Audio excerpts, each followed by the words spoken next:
Who enjoys a breakfast? The one who fasts only will break the fast and enjoy the breakfast.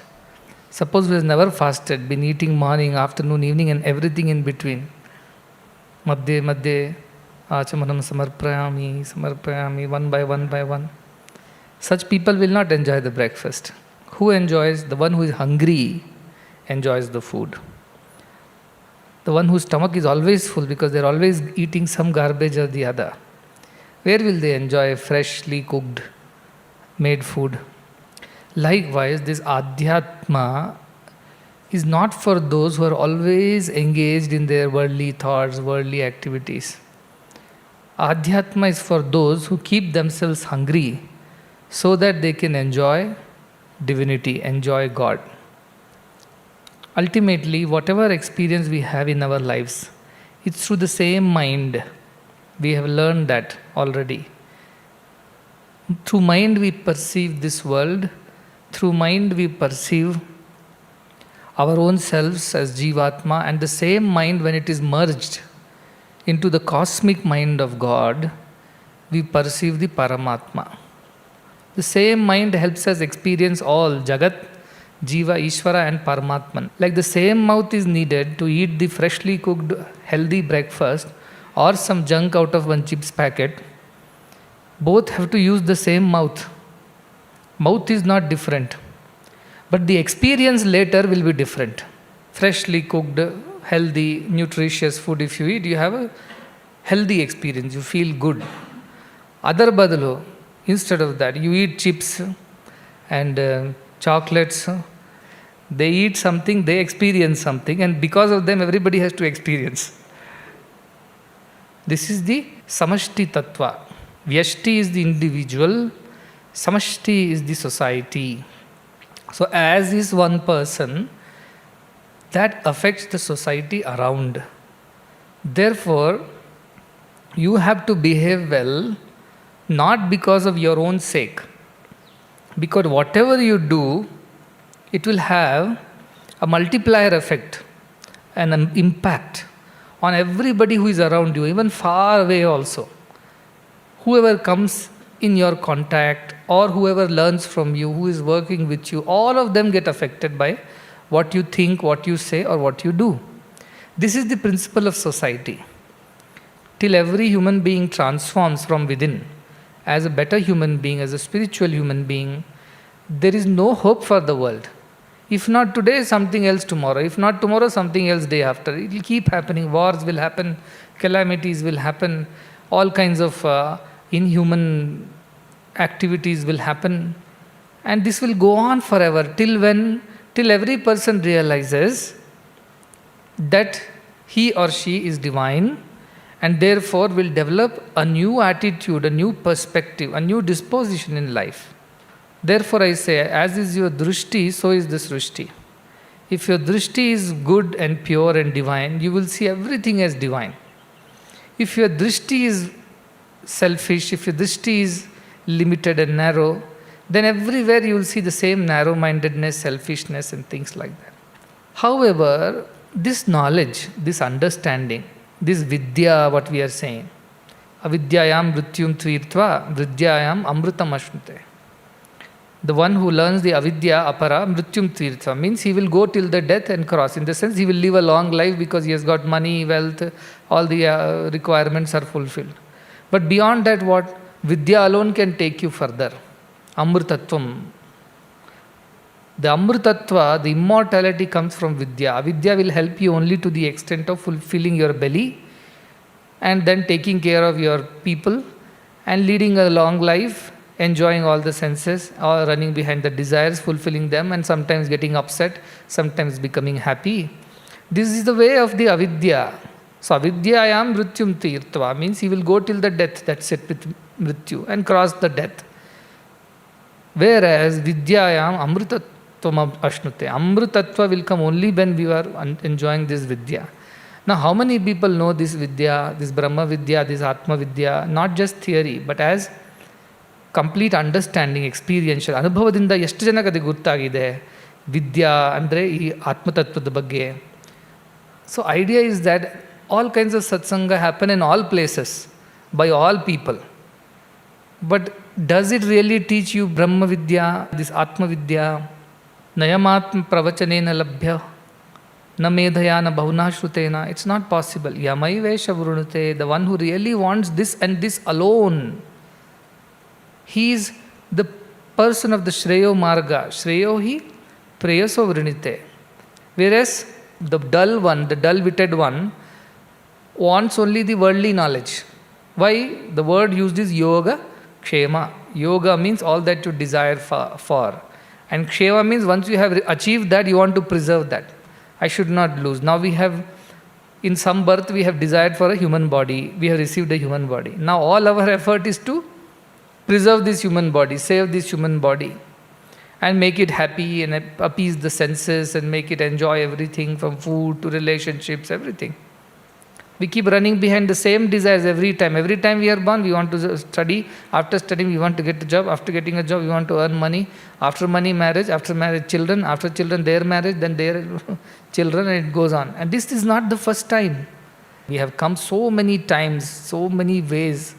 Man, woman, animal, birds, even plants, trees, and God only knows which all insects. In all possible ways we have come, and every time we have run behind these ideas only. Ahara nidra bhayamaitunam cha samanyametat pashubhin naranam. We only want ahara, nidra, bhaya and maituna. In this only we ran around. Ahara means insect will eat a worm, one worm will eat another worm, a bird will eat another butterfly, and some bigger bird will eat a smaller bird, some animal will eat the bird. This is how, food chain. And we eat all the food that we produce. We also kill animals and eat them, ahara. Then nidre. When we are tired, we all want to go to sleep. Nobody can say, I don't want to sleep. Even if you don't want to sleep, your body will put you to sleep. So nidre. Bhaya, fear. What is the fear? What will happen to me? A bigger animal has come in the forest. Will he kill and eat me? What will happen to me if I fall sick? What will happen to me if I fail? What will happen to me if I don't get a big job? What will happen to me if I don't get a big degree? What will happen to me if I don't get a beautiful husband or a wife? What will happen to me after marriage if I don't get children? What will happen to me if my children don't look after me once they grow up? What will happen to me if I grow old and there is nobody to look after? ಹಾಗೆ ನಡೀತಾನೇ ಇರುತ್ತೆ ಭಯ ಭಯ ಭಯ ಭಯ. ಅದಕ್ಕೆ ನಾನು ಹೇಳಿದೆ, spirituality is abhaya. The one who is spiritual alone can be fearless. Everybody else is fearful. So if you have any fear in your heart, immediately it should ring a bell in your head. So likewise, when tests and difficulties come only, our spirituality is known. So spirituality is about being fearless in all situations. And why should you be fearless? Because fear comes out of the idea of losing something. Otherwise, there is no fear. Suppose you don't own anything, where is the question of losing anything? Losing anything is the fear. Even if you have a small new pen you bought, a nice Parker pen or something. A pen, as long as it is in your pocket, there is kind of a fear. Why? If I lose this pen, if somebody steals this pen, so again and again and again you'll keep checking your pen. But suppose you have gifted away this pen to somebody for whatever reason, or you sold this pen, let us say. Somebody said, your pen is very beautiful, I'll give this much money, you give me. You sold the pen.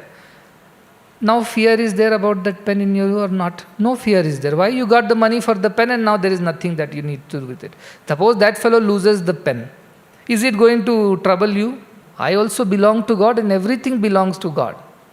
Then where is the question of you worrying about saving something, protecting something, fearing about losing something? There is nothing like that. So that is spirituality. Why spirituality is fearlessness? Because there is no attachment, there is no sense of I and mine. So what all are the sense of I and mine? My name, my relationships, my possessions, whatever I have earned or accumulated, purchased and stored. And above all, my body. This is my body. So far you have come one step. Till now you are thinking, I am the body. Now you have come to thinking what? This is my body, I am not the body. So first level is I am the body, then suffering is far more deep. Then you think, no, I am not the body. I have gone to Paravidya classes. Now I know body is mine. That is mamakara. And I am the body is the ahankara. Slowly you got rid of ahankara. The next one you have to get rid of is mamakara. We have to get rid of this idea of that this is mine. See, you have gotten rid of the idea that you are the body. You have understood that you are something beyond the body. You are manifesting through this body. The next thing you have to learn to get rid of is this body is mine. This body has been given by God. It is God's body. God only created. Did I create this body? No, my parents created body. Who created your parents' body? Their parents. Who created their parents' body? Grandparents. Who created grandparents' body? Go back. Ekatma pratyaya sara. Finally you will come to Hiranyagarbha. Beyond that you will go to Ishvara and finally Brahman. So at the end of it you will reach there only. So ultimately who is the reason for the creation of your body? That Brahman. So whom does this body belong to? It belongs to Brahman. So what is my problem? My problem is that I think it belongs to me. That is my problem. And therefore I suffer. Gautam Buddha told his disciples, go to such and such village. All the thieves, robbers and gundas of the world are staying in that village.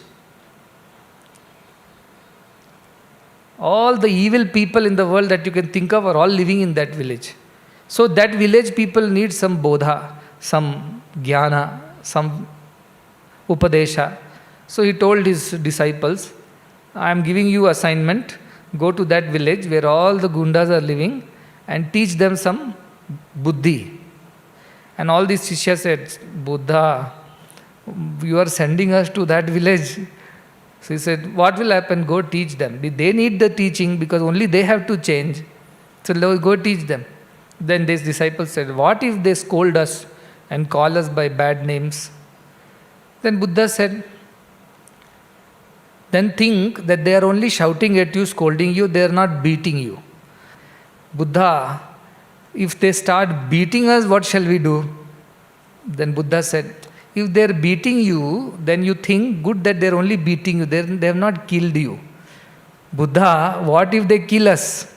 Then Buddha said, if you are so afraid of your body and you still think you are just this body, then you are no fit for giving upadesha. You have not learnt anything from me. This is the idea that the one who has experienced or who at least firmly believes that he is only divine and not the body, nor even the body belongs to him. So this whole idea of yoga kshema disappears. Otherwise, preyo hi mando yoga kshema drunite. You will run behind this whole idea of preserving, caring, protecting, all that belongs to you, and body also belongs to you, so you will try to protect. It doesn't mean that you should not protect. You should not protect with attachment. What needs to be done should be done. You should not damage it also because it belongs to God. So be firm, be clear who you truly are and what is the real purpose of your life. You tell your body, my body, I don't want to grow old. I want to remain young. You think your body is going to listen to you? You tell your body, I don't like this youth. I want to go back to my childhood body. Let me go back and become 6 years old. You think your body is going to listen to you? Like that, if you tell your body, don't die, do you think body is going to listen to you? No, body goes on its own as per the nature's law. Therefore, you don't have any control over this body. You may have control over your car, but you cannot control this body. Certain processes will happen.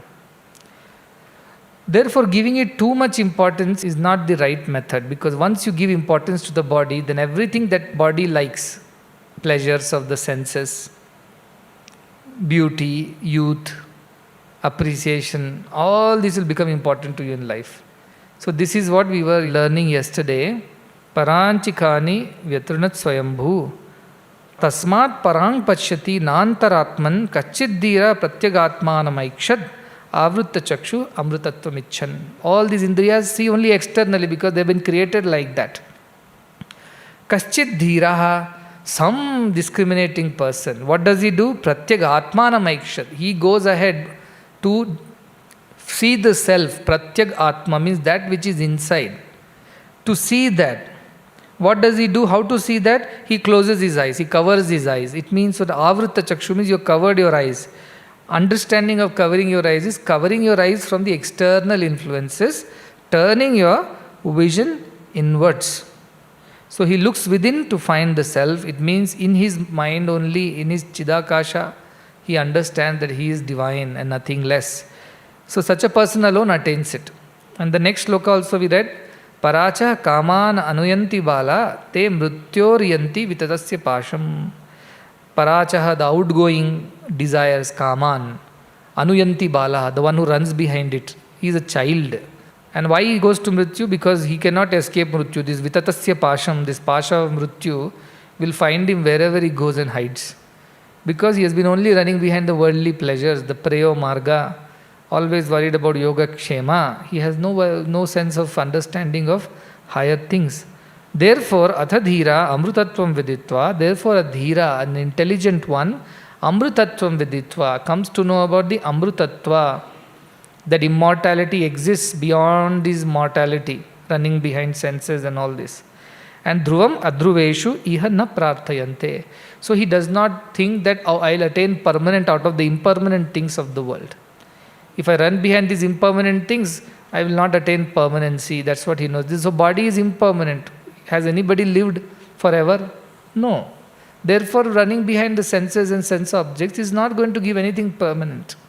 He understands that, and therefore he does not desire for it. Na prarthayante.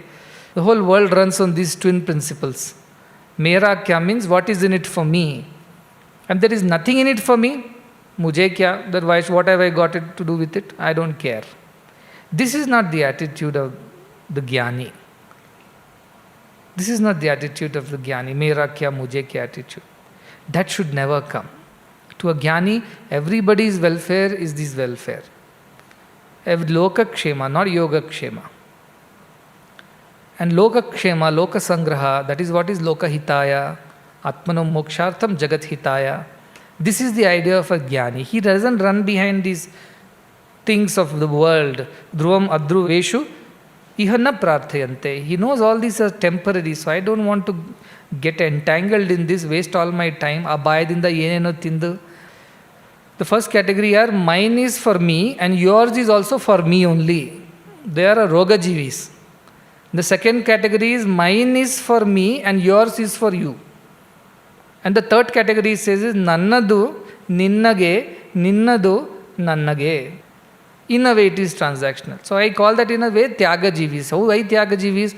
They always give more than what they receive. And those are yoga jivis who have no fear of this, that this is mine, I have to preserve it, this yoga kshema, all this business is not there for the fourth one. Mine is also for you, yours is also keep it for you. I don't want anything from anyone. I am self-sufficient, I am self-dependent. Brahman is looking after me. So those are the real yoga jivis. So this is what is the idea. The one who realizes this truth, pratyaga atmanam aikshat, avrita chakshu amrutattvamichan, to desiring immortality, such a person withdraws from the external and turns inwards, and he doesn't care about anything other than the only fact that he must realize who he is truly, who she is truly. Then we went on to see the third shloka, yena rupam rasam gandham shabdan sparshancha maitunan ete naiva vijanati kimatra parishishyate etadvai tat. That is the truth, the consciousness. That is all the knowledge. Beyond that, there is no knowledge left. Pratibodha viditam, in every experience of our life, matam, understand what atmanam or amrutatvam hi vindate, that immortal self only is behind all the experience of life, good and bad. It's all being experienced because there is that self called Paramatman inside us. If that Paramatman's Chaitanya Shakti is not there, we can't experience anything, including the evil things. Like if sun is there only, you can see. What you can see? In sun's light only you see a snake. In sun's light only you see a peacock. In sun's light only you see a temple. In sun's light only you see some dirty place, jail or some drainage. In the same light of sun only we are able to see everything. Likewise, through the Chaitanya Shakti only we are able to experience everything, including Rupa Rasa Sabda Gandha Maithunam also. The Chaitanya only is expressing. If Chaitanya is not there, then now it's up to you what you see with the sunlight. Where is your focus? If your focus is only Indriya and Indriyarthebhyaha, then Shabda Sparsha Rupa Rasa Gandhas Maithuna. That is all your life will be. You are misusing, you are wrongly using the Chaitanya Shakti then. The Chaitanya Shakti of Paramatma, which is what is in everyone, has no fault in itself. It is neither dharma nor adharma. It is neither punya nor papa. It is neither holy nor unholy. That is, doesn't exist for it. It's like sun's light. It is equally shining on everybody. Oh, he is a sinner, I should not shine on him. It doesn't work. So he said, once you know that behind all the experiences of life, good and bad, holy and unholy, everything, who is there? That Paramatma Chaitanya is there. Once you know that truth, what else is there to know? This knowledge is Brahma knowledge. Swapnantam jagaritantam cha bhav yen anupashyati mahantam vibhumamatmanam matvadiro na shochati. What we see in the swapna, whatever we see in the dream state, whatever we see in the waking state, and everything else, even in deep sleep, the awareness, consciousness which is there, who sees all these things? By what we see all these things? That one is Mahantam, the ultimate. Beyond that, nothing is there. Sakashtha, Saparangati, we read last time. Purusham. The ultimate Brahman only is the reason for all this. Vibhum Atmanam, it is in everyone. Vibhum means everywhere. Ella kade iddanavaru. Because in everything the same Brahman is there. I am that Brahman. Everything is that Brahman. Therefore, there is no fear at all. Such a person will never shochati, never comes to any sorrow. Nothing stays forever in this. You may think, no, in dream it was a 2-minute dream. Actually, this also is a dream only. You think 100 years you have lived. But think of the life of the earth and think of the life of the universe. In that, what is your life? 70-year, 80-year life, what is it? Is it not like a dream which just came and went? So there is no point in running behind Ashashvata. That is the idea in this. Nevertheless, the one who realizes this truth that everything is Ashashvata, such a person who sees everything from the eyes of Brahman, that person never comes to any sorrow because he knows the truth. Whatever he saw in the dream, all that is temporary and not true. Whatever he sees in the waking state, it is also a temporary thing and not true. Therefore, I don't get attached to anything, anyone, and so I don't come to any sorrow. All attachments only lead to sorrow. So therefore, don't develop any attachment to anything or anyone. Just say everything is Brahman, everything belongs to Brahman. What about your children? They also belong to God. You may think it just happened and you brought them. It is all foolishness. It's all foolishness. That is not true. Somebody else is doing all these things through you without you realizing it. Child sits on father's lap, catches the scooter handle and thinks he is running the scooter.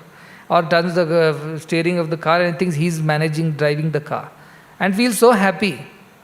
You see the pride of that. And all the people in the world clap. Oh, Ventachandra. And the child thinks, really I am doing it. Because everybody is saying that you are the father, you are the mother. Oh, I am the father, I am the mother. That's it. No. That Chaitanya Shakti which keeps you alive, which makes you capable of becoming a father and mother, that Chaitanya Shakti alone owns everything. You don't own anything. That is the idea. I give the example of one lady who had 2 children and her husband went out somewhere he was a businessman, trader, he went out and when he came back, it so happened both the children were struck by lightning and both the children died. So when the husband came back, he asked the lady, where are the children? I am not seeing them. Then the lady says, you first answer my one question. I am in a very big dilemma. Ask. Then she says, one of my friend came and gave me 2 jewels to keep with me. But after some time I developed so much attachment for this jewelry. I like it so much. Now I don't want to return it to my friend. Then the husband says, Adu sarine illa. How can you say that? This is wrong. You must give back whatever you have taken from anybody. It is not yours. This is equivalent to stealing. Then she says, the same way God gave me 2 children. And today God took both of them back. He came and asked and took back. So I gave them back. Am I wrong? The husband says, no, you are right. God had given these 2 children to us and therefore you have given back these children to God when God came. Therefore, they belong to God. You have done the right thing. You have not stolen the children from God. Don't worry about your welfare. That welfare is my responsibility. Krishna says to whom? One precondition is there in the previous line. Ananyas chintayanto mam. The one who continuously, without a break, without deviation and distractions, continuously thinks of me, meditates on me, realizes this bhakti in me, such person alone becomes responsibility of Brahman, responsibility of the divine. So that is the idea, that whatever is happening, whatever happens in the waking dream or otherwise, everything is only because of that Brahman. Knowing that, you will never come to sorrow, you will never have any fear, you will not have any anxious moment in your life. That is true spirituality. Prahlada told Hiranyakashipu was killed by Narasimha, and Narasimha was so happy with Prahlada's devotion. He picked him up, put him on his lap and said, ask. Something you ask, I am so happy, I want to give. He said, I don't have anything to ask. Ask for asking sake. Then Prahlada says, okay, if at all I have to ask something, then let me ask you only one thing, that never in my life I should ask you for anything. I give this example. One is the Dhruva. First is Markandeya. Markandeya avarke prana sankata itto. He is going to die. So what he did, he caught hold of Shivalingam. He was Arti, saving himself, Yogakshema problem. And Shiva saved him. Then came Dhruva. He was Artharti. He wanted to be the heir to the kingdom. He wanted to sit on his father's lap. Artharti also Narayana blessed. All right, what you ask, you will get. Nachiketa, Jignasu. He came to seek the truth and nothing else. He was blessed with the truth. And Prahlada, Jnani. Jnani, because he didn't have anything. He didn't even want to know Atma exists, does not exist, Brahman exists. He says, Narayanam idam sarvam. Everything is Narayana. Antar bahishta tat sarvam vyapya Narayana sthita. All this is Narayana, he used to tell his fathers. He already knew that. Therefore, when his father threw him from a mountaintop, Narayana, Narayana, he's chanting. And he came down like a leaf floating in the air. Nothing happened to him. No gravity worked on him. Then, when the father wanted to sink him into the ocean, tying him with stones, he floated up like a flower. Never went in. Okay, then they wanted to get him bitten by the snake, venomous snakes. Snake's venom had no power on him. They wanted to crush him under the elephant. The elephant instead ran behind, crushing the people who were after him. And finally he had no choice. He told, you have to drink poison from your mother's hand. The poison became paisam. Nothing happened to him. Because Brahman is in everything. Look at his faith. How can Brahman harm Brahman? Na hanta na hanyata. You can't be the killer, nor you can be the killed. The one who say ubhautau na vijanita. They both don't know the truth. So how can Brahman destroy Brahman? It will not do. Therefore, Prahlada's steady mind, sthita prajna. At the end, father also got killed. What to do? There's no choice. He was doing wrong. Karma prabhava. And Narayana asked, Narasimha asked, what do you want, my dear one? Anything that I can give you, I'm so happy. Look at his answer. If at all you insist I must ask something, oh Lord, I will ask you only one boon, that I should not ask you for anything. 5th shloka. Ya imam madhvadam veda atmanam jiva mantikat ishanam bhuta bhavyasya na tato vijugupsate etadvai tat. Etadvai tat means this alone is that. This one is that. Now what is that? Ya imam. The one who is doing what? Madhvadam. Madhu means sweet, honey. Adam means eating. It means enjoyer. Enjoyer of all the actions that we do. The one who really enjoys the action, in the sense the one who is finally receiving all these actions and the results of the actions. Veda Atmanam Jivam. This Jiva inside is enjoying all that which is being done by the mind and the body, the fruits of which, the sweet fruits of it, is being enjoyed by whom? The Jiva, it says. But then you will tell me, just now you have taught us we are not the Jiva, Jiva is also illusion. Yes, but it is going step by step. What it says, Jivam Antikat, Vedam Antikat. Antikat means closely he knows it. So when you go close to the Jiva, you know he is not Jiva, Brahma only is appearing as Jiva. When you carefully observe. Otherwise, we think we are enjoying this thing. No, everything is being experienced by the Jivatma which is inside. Remember, Atmanam Ratinam Viddhi, Sariram Ratamevatu. The Jiva is the Ratina, the passenger. And the next sloka also says, Atmendriyam Manoyuktam. This Atma, it is enjoying. Atma is enjoying with the mind and the Indriyas. It says, it appears to enjoy. It actually enjoys nothing. It is only a witness. But it appears to enjoy. However, the one who goes close to that Jiva Tattva and understands Antikat in a close way, he realizes what is the truth? Ishanam Bhuta Bhavyasya. That Jiva is the Isha. Isha means the Lord, the ruler, the controller of Bhuta Bhavyasya, of the past and of the future. So obviously also of the present. If you know that Jiva which is inside you, which seem to enjoy the fruits of all your actions, properly if you understand who it is, you will immediately know that it is nothing other than the same Brahman who is the Lord of the past, who is Lord of the future. Why? Because the kings of the past are not there in the present. The kings of the present will not be there in the future. And kings of the future were not there in the past. So they cannot be the permanent kings. Who was there in the past, present and future? Brahman alone. So he is the Lord of the past and the future.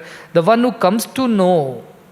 Na tato vijugupsate. Then there he does not. Vijugupsa means it comes from gup dhatu. Gup means to protect, gopya. To protect something, to hide something. To safeguard something. Such a person will never develop this idea who knows that Brahman is the Lord of the past and the future. So why do I need to save or preserve or fight to, hide something from someone? Vijugupsa, very important word. There is a beautiful story of Janaka. It seems Janaka had a master, many masters he had. Some people in some stories say it was Yajnavalkya, some people say it was Vasishtha, some say Shuka, some say Ashtavakra, but whoever is the master, that is besides the point. While listening to the discourse, he will always be given priority seating, first row, 1.1 seat for Janaka. And all the others who are there, poor monks and sages and all, and they will always think that our teacher is partial to this Janaka because he is a king. Jealousy. He came late to the class. So the teacher did not start the class at all. He kept waiting and waiting and waiting. And all other disciples got irritated. They started gossiping. No, this fellow is very close to Swami. Unless he comes, Swami will not start anything. So now what to do? The teacher is simply sitting, all are sitting. And Janaka might have had some big important work in the palace. So he came late. He came and sat at the feet of the Guru. And then the Guru started the class. Then all the disciples were gossiping. Guru understood their mind. With his Yoga Maya, Shakti, he produced a scene as if the whole Mithila is on fire. Mithila, the Pradesha is completely on fire. And everybody started thinking, oh, my clothes, my items, everything has caught fire. So without thinking twice, all the other disciples got up and ran to save their belongings, whatever little they had. Janaka was sitting steady. Then this Guru told, Janaka, you are the king and your palace and the whole city is on fire. Don't you want to go and save? He said, you are giving his Brahma Jnana here. You have told me Brahma Satyam Jagan Mithya. You think I have to go and preserve all this? I am here for Brahma Jnana. I am here for Paravidya Shibira. Let me finish what you are teaching me. Everything else can wait. Janaka sat like that. And after some time the disciples came back like fools. Ayyo, there was no fire actually, it was an illusion. But then they saw, this Janaka didn't move an inch. And then they told, now we understand who this Janaka is. His bhakti, his Guru bhakti, his Shraddha, his faith and surrender is so strong. Even though he is the king of the palace, and even though, so to say, the king should be the most worried when something goes wrong. Yet Janaka did not worry. He sat there saying, I am here at my Guru's feet. Guru Charanambuja Nirbhara Bhakta. I am dependent on my Guru. I don't know anything else. And Guru is teaching me something amazing. Leaving that, you think I'll run behind those illusions? Whatever happens, happens. You teach me. Where are other disciples? Janaka had a lot of wealth to preserve. Other disciples had only some torn pieces of loin clothes here and there. For the sake of preserving those pieces of cloth, they ran.